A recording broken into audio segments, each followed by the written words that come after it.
안녕하세요. SPI 고병기 편집장입니다. K리츠 위클리 전해드리도록 하겠습니다. 지난주 22개 리츠의 단순 평균 수익률은 0.42%를 기록했습니다. 새해 첫 주에 이어서 2주 연속 상승하면서 2026년 새해를 열었는데요.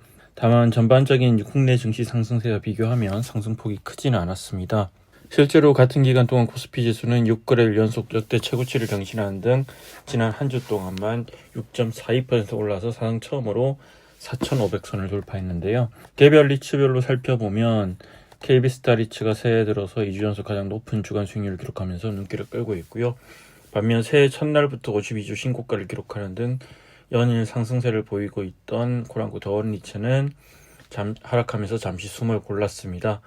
리츠 시장 같은 경우는 전반적으로 보합세를 보인 가운데 그간 상승폭이 컸던 리츠들이 조정을 받고, 반면에 약세를 보였던 리츠들은 그간의 낙폭을 만회하는 흐름이 나타났습니다. 다만 코스피 시장이 반도체주 중심으로 강세를 보이면서 개인과 외국인들 중심으로 리츠 주식을 매도하는 모습도 나타나고 있습니다. 지난주 시장에서는 미국의 지난해 12월 고용지표에 주목했는데요. 지난 9일에 미국의 노동부가 지난해 12월 비농업 부문 고용이 5만 개 증가하면서 시장 예상치인 7만 개 증가를 크게 밑돌았다고 발표를 했습니다. 직전 두 달치 고용도 7만 6천 명 하향 조정됐는데요. 하지만 실업률은 예상과 달리 또 지난해 11월 4.6%에서 4.4%로 하락을 했습니다. 미국 현지에서는 이번 고용 지표가 미국 연방준비제도 이사회의 정책금리 동결 가능성을 키우는 재료라고 판단하고 있고요. 그 이유는 신규 고용이 줄었지만 실업률이 하락했기 때문입니다. 이번 주 시장에서는 미국의 물가 지표에 주목할 것으로 예상됩니다. 이번 주에는 지난해 12월 미국 소비자 물가 지수와 10월 그리고 11월 생산자 물가 지수가 나올 예정이고요. 연준 주요 인사들이 여전히 인플레이션을 경계하고 있는 만큼 CPI 결과가 금리 방향성에 영향을 줄 수 있습니다. 네, 그리고 개별 리츠별로 좀 살펴보면 지난주 같은 경우는 전체 22개 리츠 중에서 딱 절반인 11개 리츠가 상승하고 11개 리츠가 하락을 했는데요. 가장 큰 폭으로 오른 리츠는 KB스타 리츠이고 한 주 동안 3.98% 올랐습니다.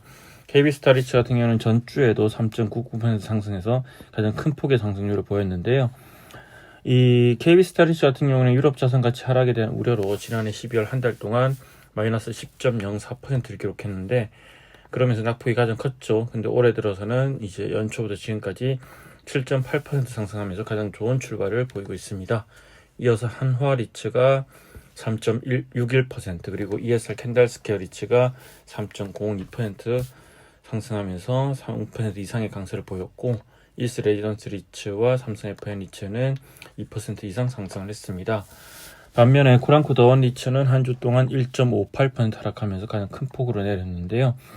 코랑코 더원 리츠 같은 경우는 지난해 주가가 2배 이상 뛰었죠. 자산 매각이라는 대형 이벤트를 앞두고 시장의 기대감이 높아졌기 때문이었는데요.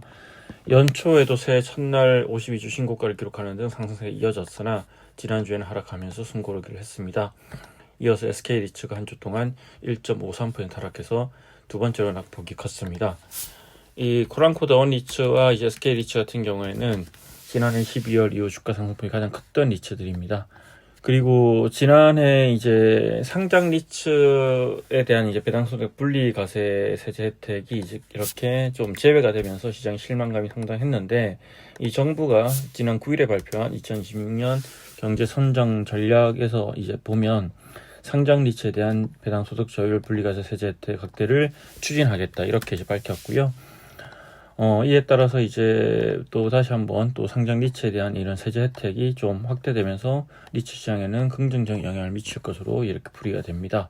그리고 NH 오런리츠 얘기를 하나 해보면, 이 NH 오런리츠가 작년에 IR에서 이제 A1 타워 당산을 올해 매각하겠다 이렇게 밝혔는데, 이 연초에 이제 매각 자문사를 선정하기 위해서 입찰 제한 요청서 RFP라고 하죠. 이 RFP를 발송을 했고, 그러면서 매각 자문사 선정 작업을 시작을 했습니다.